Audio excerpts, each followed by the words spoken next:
প্রার্থী দেখে ভোট দেওয়া উচিত নাকি দল দেখে? আপনার মতামত জানতে চাই। নির্বাচনের প্রচার করতে গিয়ে প্রার্থীরা জনদুর্ভোগ সৃষ্টি করছেন। জনদুর্ভোগকারী প্রার্থীকে ভোট দিলে কি গুনাহ হবে? মুয়াজ্জিন ভুলে ফজরের নামাজের আজানে আসসালাতু খায়রুম মিনান নাওম বলতে ভুলে গেছেন। এভাবে আজান শেষ করার পর তার মনে পড়েছে। এ মুহূর্তে তার করণীয় কি এবং আজান পুনরায় দিতে হবে কিনা? এক স্ত্রীর বিছানায় শুয়ে তার প্রতি মনোযোগ না দিয়ে আরেক স্ত্রীর সাথে মেসেজিং বা খোশগল্প করা কি জায়েজ? আমি স্বর্ণের ব্যবসা করি, আমার স্বর্ণের উপর জাকাত আসবে নাকি এটার মূল্যের উপর জাকাত আসবে? আমি একজন পুলিশ। ট্রাফিক আইন বাস্তবায়নে অনেক সময় কঠোর পদক্ষেপ নিতে হয়। আমার দ্বারা কষ্ট পেয়ে কেউ বদদোয়া দিলে এতে আমার কোনো ক্ষতি হবে কিনা? মৃত শিশু প্রসব করলে কি জানাজার নামাজ পড়তে হবে? সুদি লোন নিয়ে জমি কিনেছেন, তখন তার এতটা সচেতনতা ছিল না, এখন করণীয় কি? চলুন তাহলে আর বিলম্ব না করে আমরা ইতিমধ্যে যে সমস্ত প্রশ্ন চলে এসেছে সেগুলোর উত্তর দেওয়ার পালায় প্রবেশ করি। শুরুতে আমি দেখতে পাচ্ছি একজন লিখেছেন, মুয়াজ্জিন ভুলে ফজরের নামাজের আজানে আসসালাতু খায়রুম মিনান নাওম বলতে ভুলে গেছেন। এভাবে আজান শেষ করার পর তার মনে পড়েছে। এ মুহূর্তে তার করণীয় কি এবং আজান পুনরায় দিতে হবে কিনা? আসসালাতু খায়রুম মিনান নাওম এটি ফজরের আজানে বলতে হয়। এই বলাটা মুস্তাহাব, ফরজ, ওয়াজিব কিংবা সুন্নাতে মুআক্কাদা পর্যায়ের জিনিসও নয়। আসসালাতু খায়রুম মিনান নাওম মানে হলো যে ঘুমের চাইতে নামাজ উত্তম। যেহেতু এই সময় সবাই ঘুমিয়ে থাকে, সেজন্য সবাইকে নামাজের জন্য আহ্বান করা হয়। মুয়াজ্জিন সেই আহ্বানের জন্যই আসসালাতু খায়রুম মিনান নাওম বলে থাকেন। কোনো কারণে ফজরের ওয়াক্তে কেউ আজান দিতে গিয়ে যদি ফজরের ওয়াক্তের আজানের এই স্পেশাল বাক্য আসসালাতু খায়রুম মিনান নাওম এটা বলতে যদি কেউ ভুলে যান, তাহলে সেক্ষেত্রে আজান দোহরাতে হবে না, কারণ বিষয়টি ফরজ, ওয়াজিব কিংবা সুন্নাতে মুআক্কাদা নয়। তবে আজানের পরপর যদি তার মনে পড়ে তৎক্ষণাৎ, তাহলে সেক্ষেত্রে তিনি আসসালাতু খায়রুম মিনান নাওম এবং এর পরের বাক্যগুলো আবার একটু পড়ে নেবেন, আবার একটু বলে নেবেন, বাস এটুকু যথেষ্ট। আসসালাতু খায়রুম নাওম থেকে নিয়ে শেষ পর্যন্ত আবার তিনি বাকি বাক্যগুলো বলবেন। এর মাধ্যমে তিনি আজান সমাপ্ত করবেন। পুনরায় আজান শুরু থেকে দেওয়ার কোনো প্রয়োজন নেই। এরপরে প্রশ্ন হলো, এক স্ত্রীর বিছানায় শুয়ে তার প্রতি মনোযোগ না দিয়ে আরেক স্ত্রীর সাথে মেসেজিং বা খোশগল্প করা কি জায়েজ? কারোর যদি একাধিক স্ত্রী থাকেন এবং কোনো স্ত্রীর ঘরে তিনি থাকেন, তাহলে সেক্ষেত্রে সেই স্ত্রীর হক এটি। অর্থাৎ তার সাথে খোশগল্প করা বলুন, সময় দেয়া বলুন, এটা পুরোপুরি তার হক। তার বিছানায় শুয়ে বা তার বাসায় থেকে তারই উপস্থিতিতে তার অন্য স্ত্রীর সাথে মেসেজ আদান প্রদান করা বা খোশগল্প করা, এটা অবশ্যই অনুচিত কাজ। এটা যে স্ত্রীর ঘরে আছেন তার অধিকার সুস্পষ্ট লঙ্ঘন করা এবং তার প্রতি যে সদাচরণ করবার কর্তব্য রয়েছে এটি তার বরখেলাফ। কোনো নারীর কাছে, কোনো স্ত্রীর কাছে এটা ভালো লাগার মতো বিষয় নয়। হ্যাঁ, একান্ত প্রয়োজনীয় কোনো মেসেজ আদান প্রদান করার দরকার হলে সেটা ভিন্ন বিষয়, কিন্তু খোশগল্প বা স্বামী স্ত্রী সুলভ যে মেসেজ আদান প্রদান, সেটা আসলে কোনো স্ত্রীর পাশে থেকে আরেকজনকে করা সুস্পষ্টভাবে তার প্রতি অবিচার। এটা যদি কেউ করে থাকেন, তার আল্লাহকে ভয় করা উচিত এবং এই ভুল দ্বিতীয়বার যদি তিনি না করেন, সেদিকটা তাকে অবশ্যই লক্ষ্য রাখতে হবে। আমরা অনেক সময় আমাদের আশেপাশের আমাদের পরিবারের সদস্যদের হক নষ্ট করে ফেলি। আমরা ভুলেই যাই যে তাদের হক নষ্ট করলেও কিন্তু আল্লাহর কাছে আমাদের জবাবদিহিতা আছে। আল্লাহ তাআলা একাধিক স্ত্রী বিয়ে করলে সে সমস্ত মানুষদেরকে বলেছেন, সে সমস্ত মানুষদেরকে যারা একাধিক বিয়ে করবে তাদেরকে বলেছেন তারা যেন ইনসাফ করে, তারা যেন সমতা বজায় রাখে। অতএব যার যেদিন পালা বা যার সাথে যেদিন থাকার কথা, সেদিন তার হকই আদায় করতে হবে। অন্য সাথে খোশগল্প করা তার সামনে, এটা তার হক নষ্ট করার শামিল। এরপরে প্রশ্ন হলো, আমি একজন পুলিশ।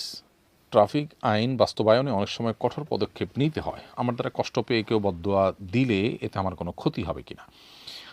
খুবই সুন্দর একটি প্রশ্ন প্রিয় পুলিশ ভাই। ন্যায়সঙ্গতভাবে আপনি যদি আইন প্রয়োগের খাতিরে কোনো কঠোর পদক্ষেপ নেন, কাউকে মামলা দিতে হলো বা কারোর প্রতি কোনো শক্ত পদক্ষেপ নিতে হলো আপনার নিয়ম শৃঙ্খলা এবং আইনের মধ্যে, সেটা করতে গিয়ে আল্লাহর কোনো নিষেধাজ্ঞার ভায়োলেশন করতে যদি না হয়, তাহলে সেক্ষেত্রে যিনি আইন লঙ্ঘন করেছেন তার বদদোয়া বা তার মনের কষ্ট আপনার ক্ষতির কোনো কারণ হবে না ইনশাআল্লাহ, এবং এর কারণে আল্লাহর কাছে আপনার কোনো দায় বা দায়িত্ব থাকবে না।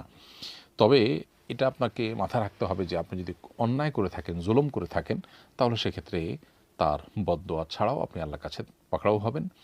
আর তার মনের কষ্ট থাকলে সেটার জন্য তো অবশ্যই আপনি আলাদাভাবে সাফার করতে হবে। বাট ন্যায়সঙ্গতভাবে আপনি আপনার দায়িত্ব পালন করতে গিয়ে যদি কারোর রোষানলে পড়েন, তাতে ইনশাআল্লাহ আল্লাহর কাছে আপনার কোনো দায় থাকবে না এবং আপনার কোনো ক্ষতিও হবে না। আমি স্বর্ণের ব্যবসা করি, আমার স্বর্ণের উপর জাকাত আসবে নাকি এটার মূল্যের উপর জাকাত আসবে? স্বর্ণের উপর জাকাত আসা, স্বর্ণের মূল্যের উপর জাকাত আসা কিন্তু একই জিনিস। ধরুন আপনার স্বর্ণ আছে 10 ভরি বা 20 ভরি, যেটাই থাকুক না কেন, এই স্বর্ণের 2.5% আপনাকে জাকাত দিতে হবে। এখন 20 ভরির 2.5% কতটুকু হয়? আপনি ততটুকু স্বর্ণ আলাদা করে যদি জাকাত দিয়ে দেন, গরিবকে দিয়ে দেন, স্বর্ণটা আদায় হয়ে যাবে। আবার একই সাথে স্বর্ণের বিক্রয় মূল্য কত, বর্তমান বাজার দর কত, সেটা হিসাব করে যা ভ্যালু হবে তার 2.5% টাকা আপনি দিয়ে দিলেন, সেটা আদায় হয়ে যাবে। অর্থাৎ টাকা দিলেন আর ওই স্বর্ণের মূল স্বর্ণেরই অংশ থেকে জাকাত দিলেন, দুইটা কিন্তু একই কথা হবে। বিধায় এটাতে কোনো পার্থক্য হবে না। তবে স্বর্ণ রূপার পাশাপাশি স্বর্ণের পাশাপাশি রূপার পাশাপাশি বেচার জন্য রেখেছেন এমন কোনো জিনিস যদি আপনার কাছে থাকে, যেমন ব্যবসার মাল, যেগুলো ব্যবসার পণ্য, আপনি ব্যবসার উদ্দেশ্যে যেটি নিয়েছেন, কিনেছেন, এরকম জিনিসপত্র থাকলে সেগুলো এবং স্বর্ণ রূপা সবগুলোর মূল্য ধরে সবগুলোর উপর থেকে 2.5% জাকাত দিতে হবে। আর যদি স্বর্ণটা আলাদা আপনি দিতে চান তো শুধু স্বর্ণ দিয়ে স্বর্ণটা দিতে পারেন, কোনো অসুবিধা নেই, বাকিগুলো আপনি টাকা দিয়ে আদায় করবেন। মৃত শিশু প্রসব করলে কি জানাজার নামাজ পড়তে হবে? উত্তর হলো, কোনো শিশু যদি জীবিত জন্মগ্রহণ করেন তাহলে সেক্ষেত্রে তার জানাজা নামাজ পড়তে হবে। আর যদি মৃত জন্মগ্রহণ করে তাহলে ফুকাহা হানাফের মতে তার জানাজা নামাজ পড়তে হবে না। যদিও অন্য ইমামরা বলেন যে অঙ্গ প্রত্যঙ্গ যদি হয়ে যায়, মায়ের গর্ভ থেকে যদি মৃত বের হয়, তারপর তার জানাজা পড়তে হবে। হার্টবিট চলে আসছে, তারপর যদি মায়ের গর্ভেও মারা যায়, তারপর তার জানাজা পড়তে হবে, এরকম কথা অন্য ওলামা ইকরাম, বিশেষ করে সৌদি আরব ওলামা ইকরাম, ওলামায়ে হানাবেলা বলেন। এই প্রসঙ্গে জাবের রাদিয়াল্লাহু তাআলা হাদিসটি আমাদের কাছে গুরুত্বপূর্ণ, যে নবী করিম সাল্লাল্লাহু আলাইহি ওয়াসাল্লাম বলেছেন, আত-তিফলু লা ইউসাল্লা আলাইহি ওয়া লা ইয়ারিসু ওয়া লা ইউরাস হাত্তা ইয়াস্তাহিল।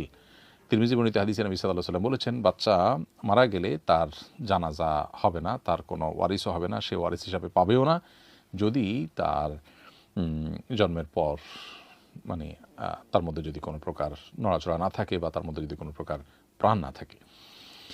তো এই জন্য ফুকাহা হানাফির মতে জন্মের পরপর যদি মারা যায় তারপরেও তার জানাজা হবে। আর যদি মাতৃগর্ভ থেকেই মৃত অবস্থা দুনিয়াতে আসে তাহলে তার জানাজা বিধান নেই ফুকাহা হানাফির মতে। নির্বাচনের প্রচার করতে গিয়ে প্রার্থীরা জনদুর্ভোগ সৃষ্টি করছেন। জনদুর্ভোগকারী প্রার্থীকে ভোট দিলে কি গুনাহ হবে? নির্বাচনী প্রচারণা করতে গিয়ে প্রার্থীরা কম বেশি মানুষের জনদুর্ভোগ সৃষ্টি করেন, এর বাইরে কেউ আছেন বলেই মনে করি না। এটা বর্তমান সিস্টেমের ত্রুটি, যে সিস্টেমটাকে আমরা ওহির মতো জ্ঞান করে নিয়েছি আর মনে করেছি এটাই বোধহয় মানবতার সমাধান, সেই সিস্টেমের বহু ত্রুটি আমরা হজম করতে হবে। এ ব্যাপারে আসলে তেমন কিছু করার নেই। কেউ হয়তো কম দুর্ভোগ সৃষ্টি করেন, কেউ হয়তো বেশি করেন, কেউ হয়তো চেষ্টা করেন একটু দুর্ভোগ কমানোর, কারণ হয়তো সেই চেষ্টাটা নাই। আমাদের কর্তব্য হলো আমাদের সাধ্য অনুযায়ী তুলনামূলক মন্দের ভালো, বা যারা আছেন এদের মধ্যে তুলনামূলক ভালো যিনি, অপেক্ষাকৃত ভালো যিনি, তাকে নির্বাচন করতে ভোট দেওয়া, এটা আমাদের কর্তব্য। এরপর তিনি যে জনদুর্ভোগ সৃষ্টি করেছেন প্রচারণা করতে গিয়ে, সেজন্য দায়ভার ভোটার উপর আসবে না, কারণ ভোটার তাকে এটা করতে বলেননি বা কোনোভাবে প্রত্যক্ষ পরোক্ষভাবে হেল্পও করেননি। কিন্তু তার উচিত জনদুর্ভোগ সৃষ্টি যেন না হয় বা কম হয় সেই চেষ্টা করা এবং সেই পথ বের করা। আমরা এর আগে বলেছি যে প্রার্থীরা চাইলে কিন্তু প্রচারণার ভিন্ন ধারা শুরু করতে পারেন, যেটি হয়তো ভোটারদেরকেও অ্যাট্রাক্ট করবে, আবার একই সাথে মানুষের দুর্ভোগ এর রাস্তা কমবে।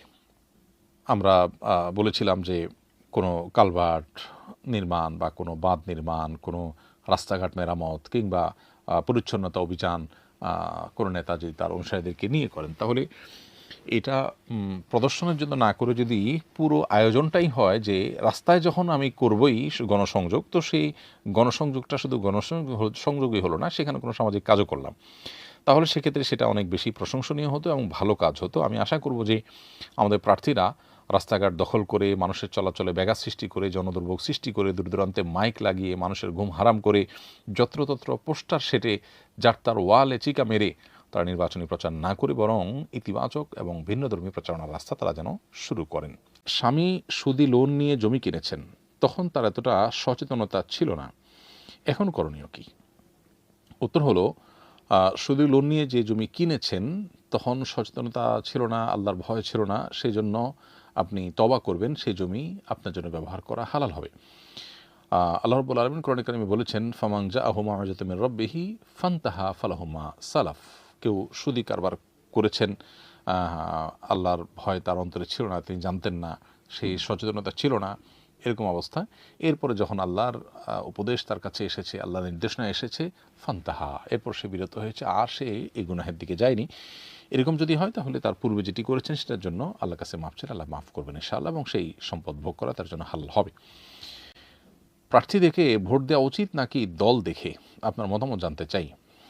এক কথা উত্তর দেওয়া কঠিন এত সংক্ষিপ্ত প্রশ্নের, কারণ মূলত আমরা প্রার্থীর যোগ্যতা, যথার্থতা এগুলো দেখব, পাশাপাশি এই প্রার্থী যে দলকে রিপ্রেজেন্ট করে সেই দল, সে মার্কা, সেটাও আমাদের দেখবার বিষয় আছে। কারণ এই ব্যক্তির সাথে যদি দলের সম্পর্ক থাকে তাহলে সেক্ষেত্রে তার দল ভালো করবে না মন্দ করবে, আমার আল্লাহর কাছে জবাবদিহিতার জায়গা থেকে তাদেরকে ভোট দেওয়ার কারণে আমি কোনো প্রকার ধরা খাবো কি না, এই বিষয়গুলো অনেক গুরুত্বপূর্ণ। অতএব সেরকম বিষয় যদি থাকে তাহলে সেটা বিবেচনা রাখতে হবে। এমনিতে তো মৌলিকভাবে আমরা প্রার্থী দেখে বিবেচনা করে ভোট দেওয়ার চেষ্টা করব। বিশেষ করে প্রার্থী যদি মনে হয় যে তাকে ভোট দিলে তিনি জিতবেন না, তারপরেও তিনি যদি যোগ্য হন, আমার কাজ তাকে ভোট দেওয়া, আমার কাজ তাকে জেতানো নয়। সো আমি সর্বোচ্চ ভালো মানুষটাকে খুঁজে বের করে আমি তাকে আমার মতামত দেওয়া, এটা সাক্ষ্য দেওয়ার মতো। সো আমি কারো পক্ষে সাক্ষ্য দিলে সে জিতবে কি না এটা আমার দেখার বিষয় না, বিষয় হলো আমার সত্য সাক্ষ্যটা দেওয়া, যথাযথ সাক্ষ্যটা দেওয়া। এটা ব্যক্তি হোক দল হোক উভয় ক্ষেত্রে আমাদের বিবেচনায় থাকা দরকার।